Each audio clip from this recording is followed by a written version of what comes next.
Hello, this is Bill Steffen. Guess what? It's November the 24th, and that means it is 1 month until it's Christmas Eve. We haven't had a lot of wintry weather yet, but boy, there is some on the horizon, and we're going to talk about that here in just a second.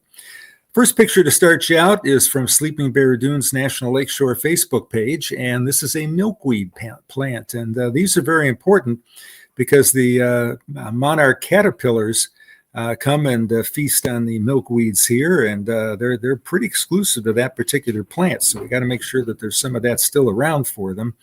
And then, of course, by now they've all flown down toward Mexico for the wintertime. But milkweed's a very useful plant in keeping those monarchs going here. All right, let's move on and talk weather a little bit. That's how warm it got here on Sunday. Average high temperature is about 44, so we were on the warm side of things, plus some sunshine. 54, the high at Marshall, 53 at Battle Creek, Coldwater, 52 Kalamazoo and Ionia. Grand Rapids peaked at 51, and a little cooler off to the north and near Lake Michigan. The beach temperature at Muskegon held at 48, and Ludington and Cadillac at 47. And you can see the picture right there is of the Holland Lighthouse taken during the afternoon. A few clouds passing overhead, kind of dissipated there, and you can see the wind was pretty much coming from the west, which is right to left in that picture. Now we'll go on and talk about climate here for a little bit. And I want to show you the picture again. That's downtown Holland. If you look down there, there's actually a couple of trees that still have leaves on them, and the ones that are right down at the bottom there are Bradford pear trees, or Callister pear trees. They're an ornamental pear tree. They don't grow pears on them, but they keep their leaves a little bit longer during the fall. They turn a pretty red. They have beautiful white blossoms in the spring. So that's what that is. And you can see it was a pretty nice day in Holland. 9 hours and 26 minutes of daylight with the sunset now at 5:12. So it's setting pretty early. There's your average high and low at 44 and 30. We have only had 44/100ths of an inch of rain in November in Grand Rapids. That's less than half an inch.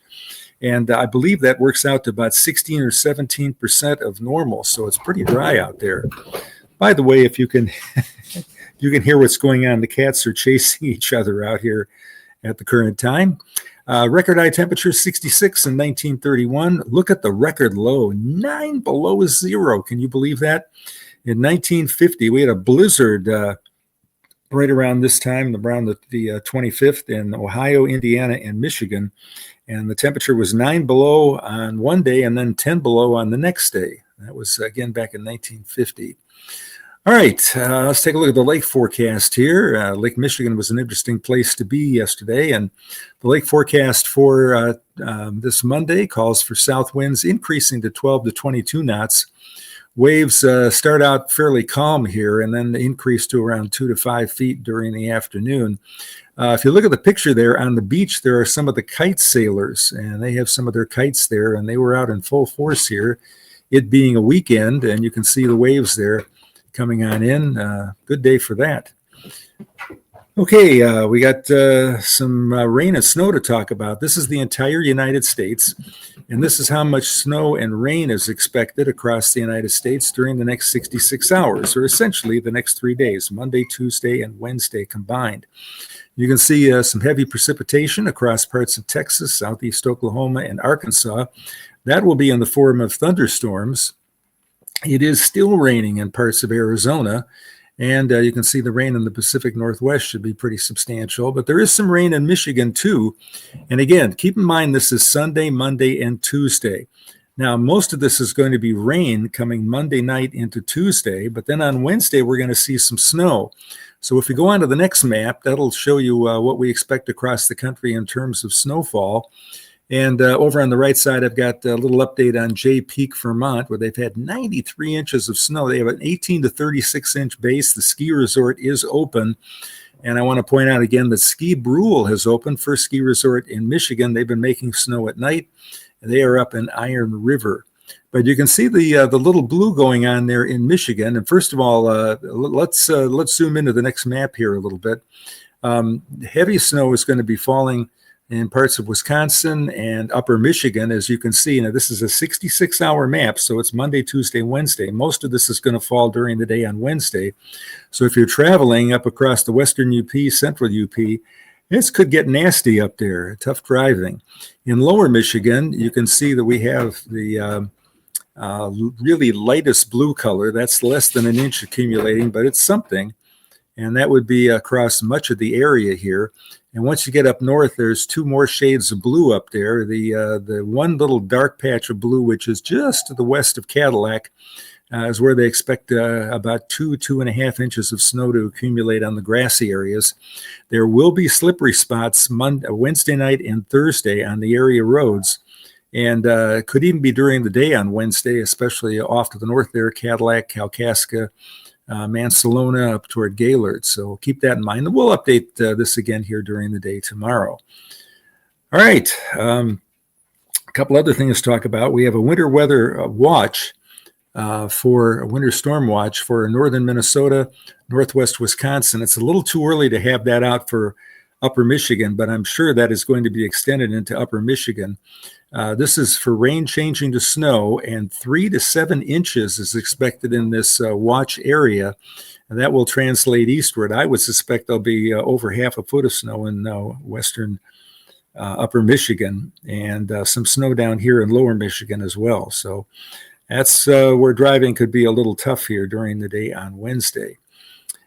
All right, severe weather. We got a little bit of that. Anybody traveling south, you might want to chase a storm down there in East Texas, northern Louisiana, extreme southeast Arkansas, and into western Mississippi. That's a level 2 slight risk for both hail and strong winds. And that will be here for the day today. This is for Monday afternoon and Monday night. Now we'll move ahead to Tuesday, and the span shifts off to the east. Here it's only a marginal risk, but it includes everybody from south, east, and east Louisiana up into Georgia, with a general thunderstorm outlook all the way up there to Kentucky and over to the Atlantic Ocean.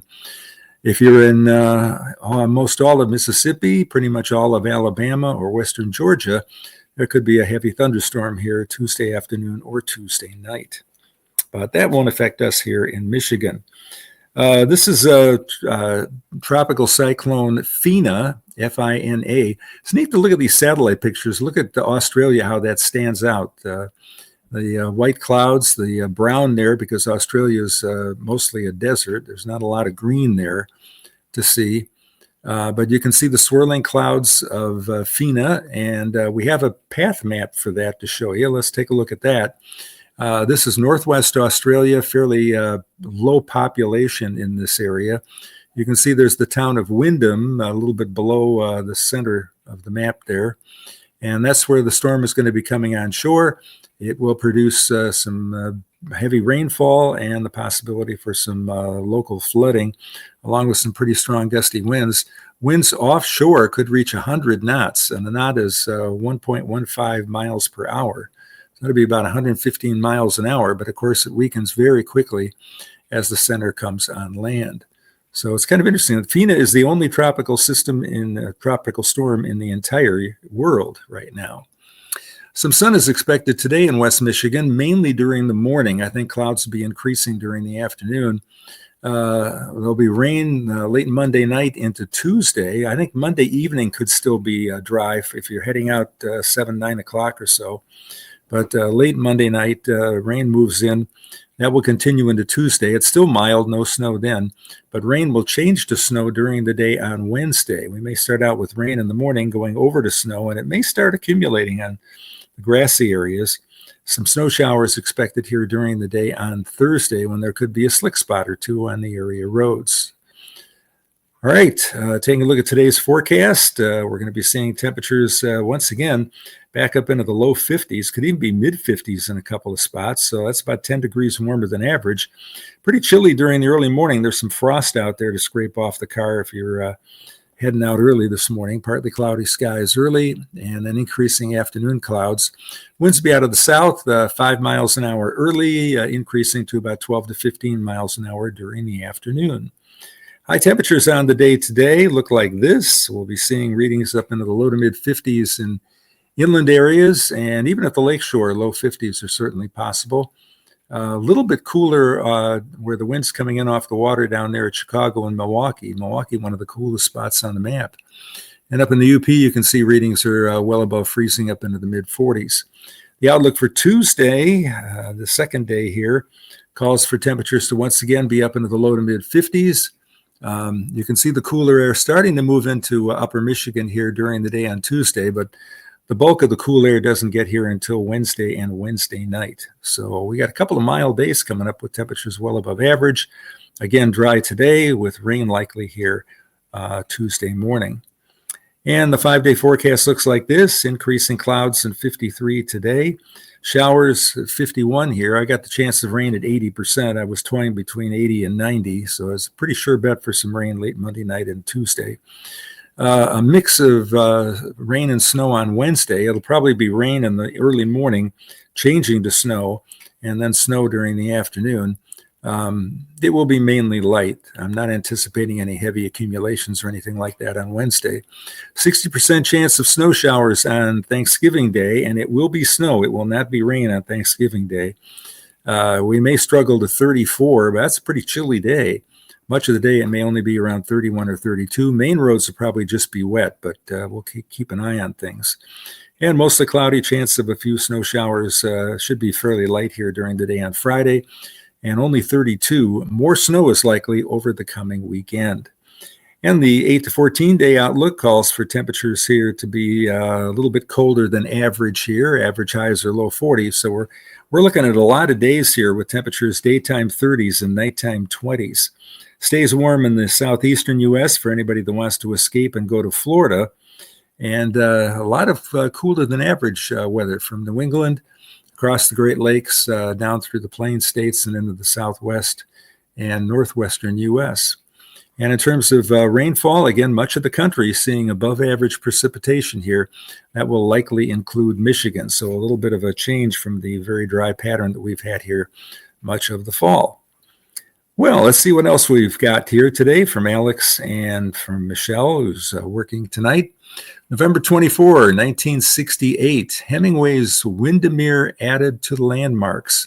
The childhood summer home of Ernest Hemingway, For Whom the Bells Toll and all that, located in Petoskey, the setting of Hemingway's Nick Adams stories, declared a National Historic Landmark in 1968.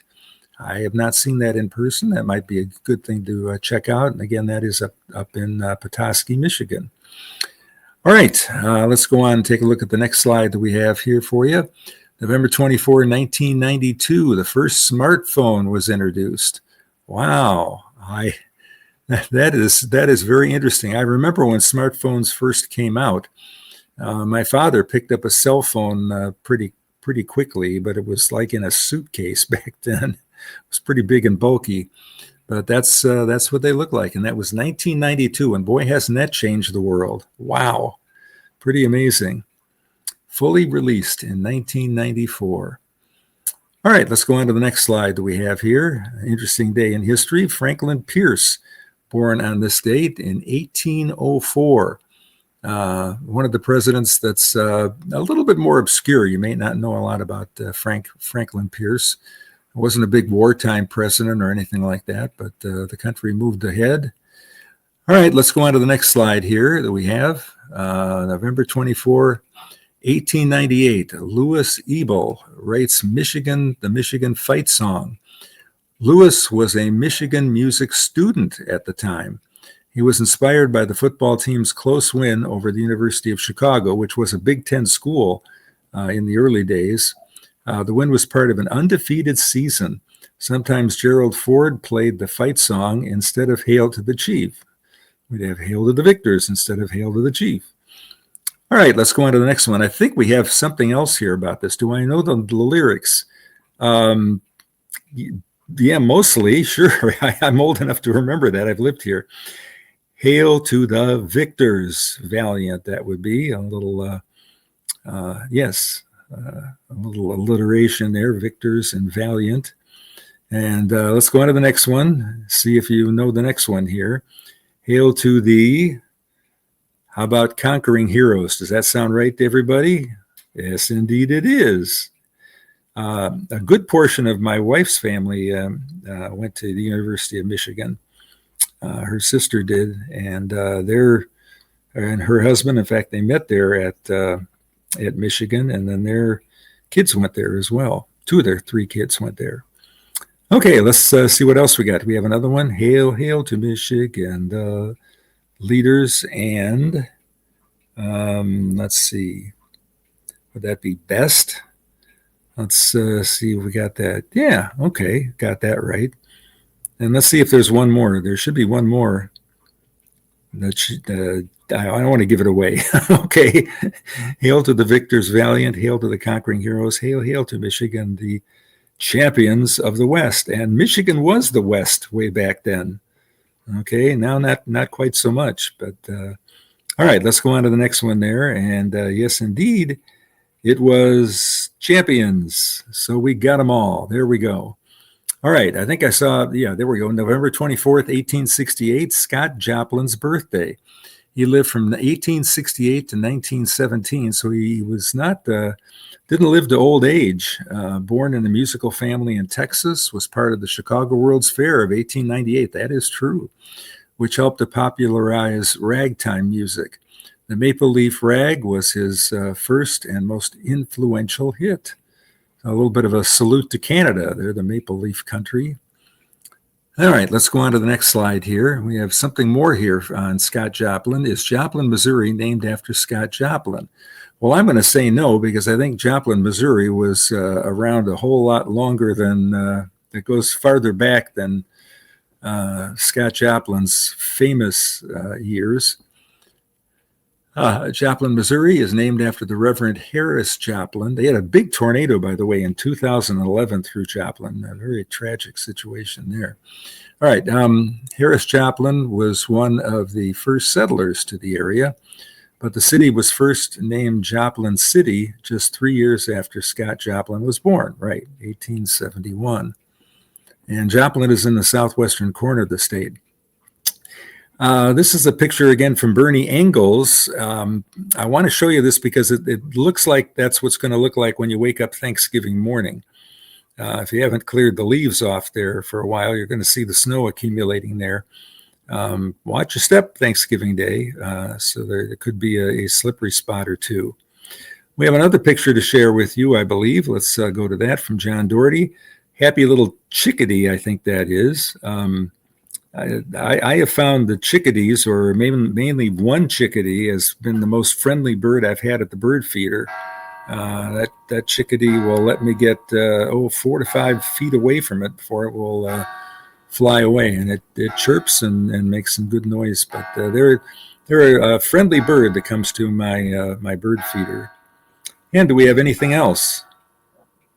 That's it looks like, and that's a picture of me. I believe that was in Indiana, if I'm not mistaken.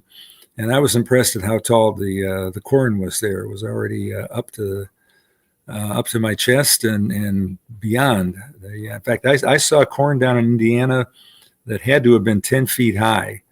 Well, that was an interesting trip we took. So thank you so much. I want to point out again, I'm at bill@billsteffen.com. Send us your pictures. Thank you so much for watching the video here until the end. I hope you have yourself a fantastic Monday.